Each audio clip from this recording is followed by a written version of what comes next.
Hey, kia ora. Helen Brahms here, coming to you live from Surprise in Arizona. Hope you're having a super fantastic sparkling day. There we go. That looks that's better. Welcome to Before the Dirt Nap podcast number 1561. How not to be a tourist. Oh my gosh. So tonight we're continuing our James Bond theme this month. And tonight we are watching The Man with the Golden Gun, which came out in 1974 in safari suits. You remember safari suits? Anybody remember safari suits? If you don't know what a safari suit is, watch Man with the Golden Gun. You'll get to see safari suits in them.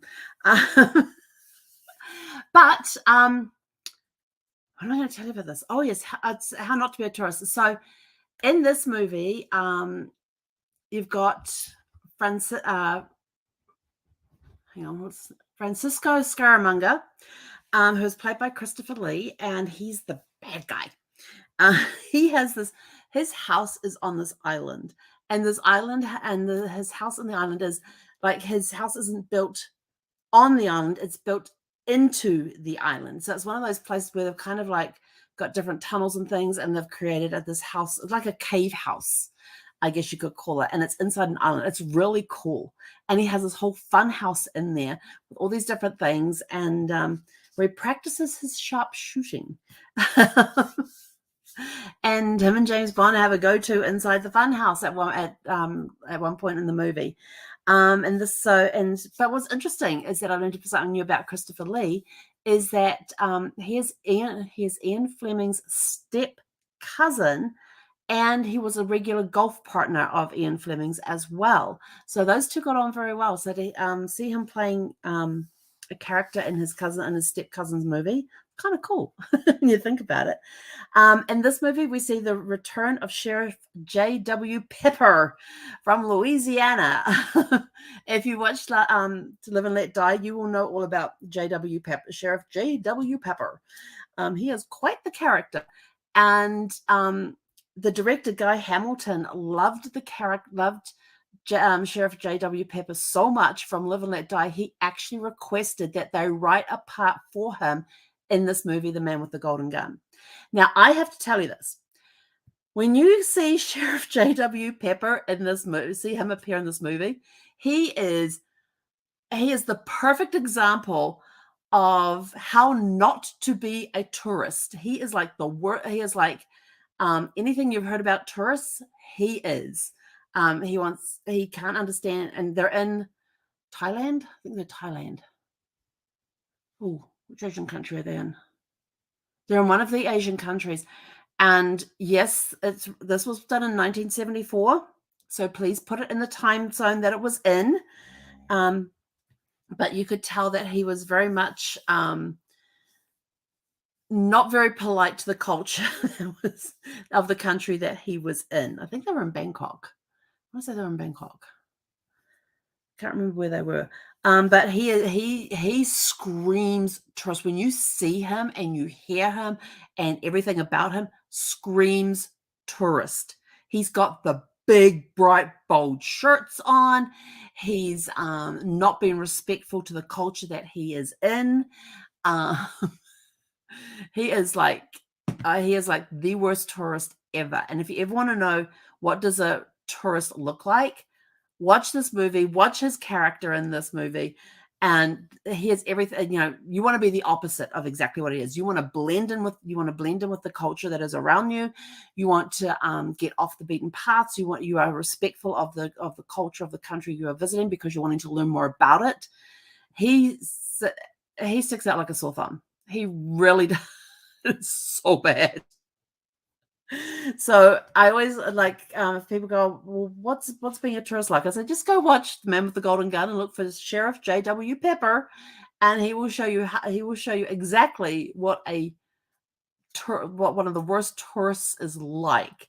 That you could whatever tourist you can think of, that's Sheriff J.W. Pepper. He is not kind to not respectful. Like I said, not respectful to the culture. It is, yeah, but I would tell you this: he brings a lot of comedy into this movie as well, and especially when he recognizes James Bond, the spy guy, and decides that he kind of ends up helping James Bond anyway, because he's sitting in a car, which is the 1974 AMC, and AMC stands for American Motor Corporation. So it's 1974 AMC Hornet X. He's sitting in a showroom I'm pretty sure it's Thailand that they're in. In the place that they're in, and James Bond comes and hops into the car and drives it out of the thing because he needed a car to go chase Scaramanga, who is driving a AMC Matador is what he was driving. I had to write these down so I would remember them. And so he has to chase him.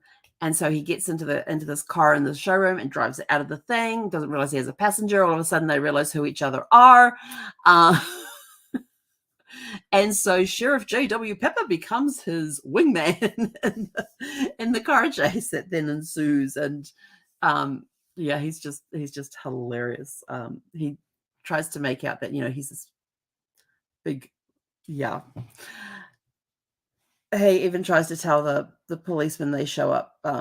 He tries to take over with the policemen they show up and puts himself in charge of things. And yeah, it's just not a good thing. Also, too, in this movie, we meet Nick Nack, and Nick Nack is Scaramanga's like right-hand man. And I can't remember the guy's. I should have looked it up. I can't remember the guy's name, but he later became Tattoo in Fantasy Island. And if you've never seen Fantasy Island, he's the one. If you've ever heard of Fantasy Island or never seen it, he's the one that runs around and goes, "The plane, the plane, the plane," to let them all know that the plane's coming in with new guests for that particular week. It was It was actually a great TV show. I wonder if it's playing anywhere. I'm going to look that one up because I used to enjoy watching Fantasy Island.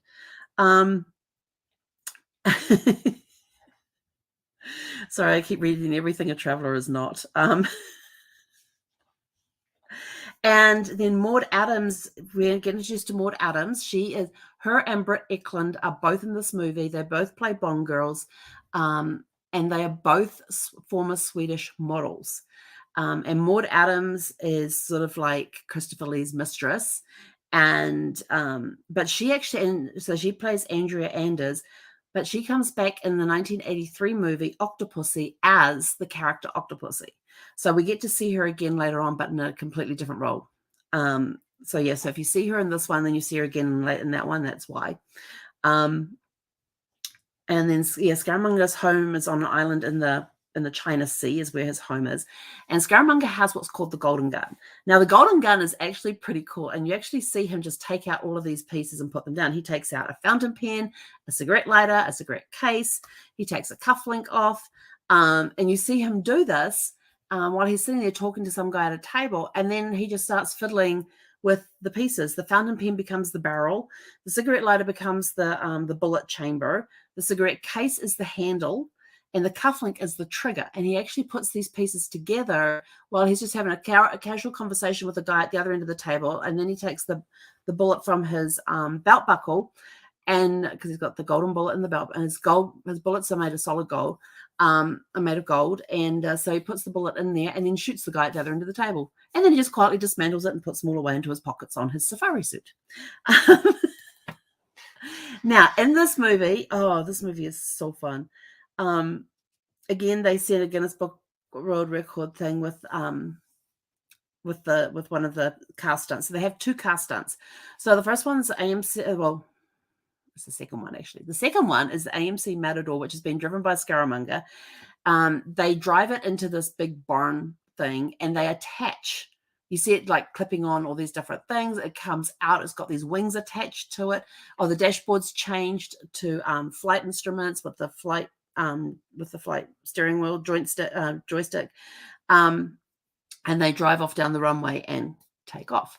The only thing is that car could not actually fly with the wings attached. It couldn't fly at all.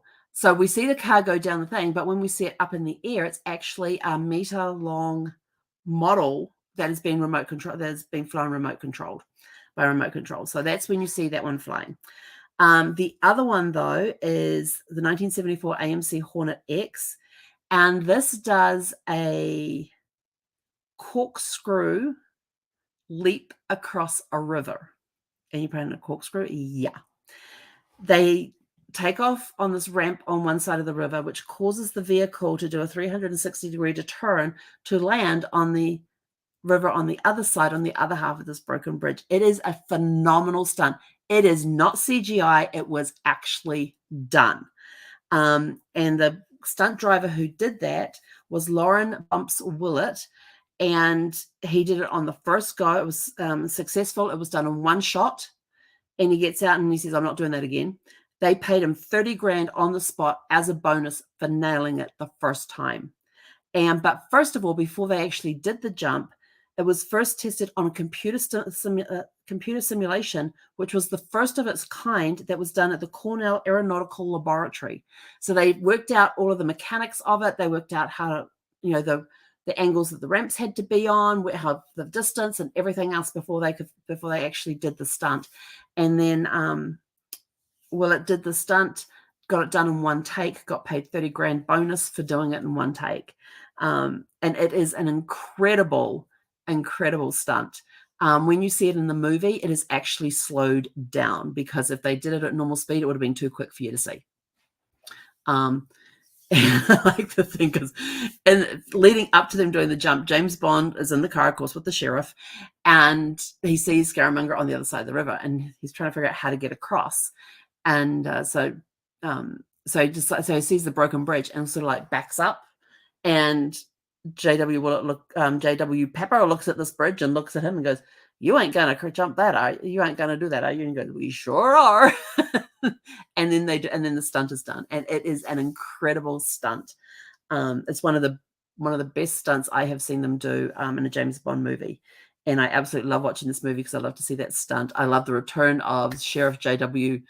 Pepper, because he is just such an obnoxious tourist.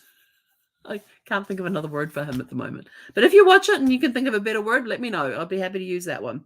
So this is going to be a great movie to watch tonight. I'm going to enjoy watching it. So we're going to head out of here. We're going to go watch, make some dinner, and then we're going to go and watch The Man with the Golden Gun, filmed in 1974 with Roger Moore as James Bond. So this is his second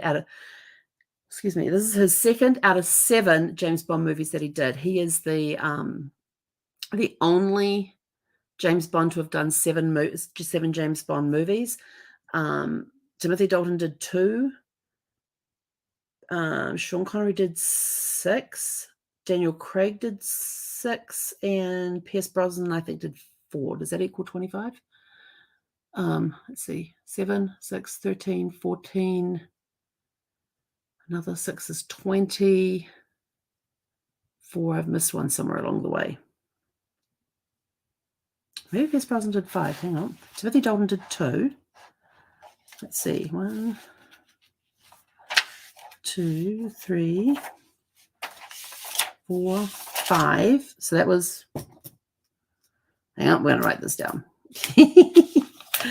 My show, my rules. I'm not even going to calculate it. So Daniel Craig was 5. Pierce Brosnan was 1, 2, 3, 4. Was Pierce Brosnan. Timothy Dalton, I think, was 2. Yep, he was 2.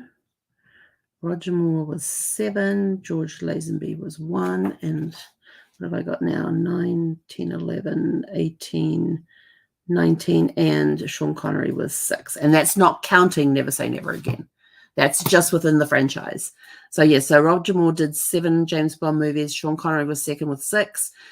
Daniel Craig did 5. Pierce Brosnan 4. Timothy Dalton 2. And George Lazenby 1.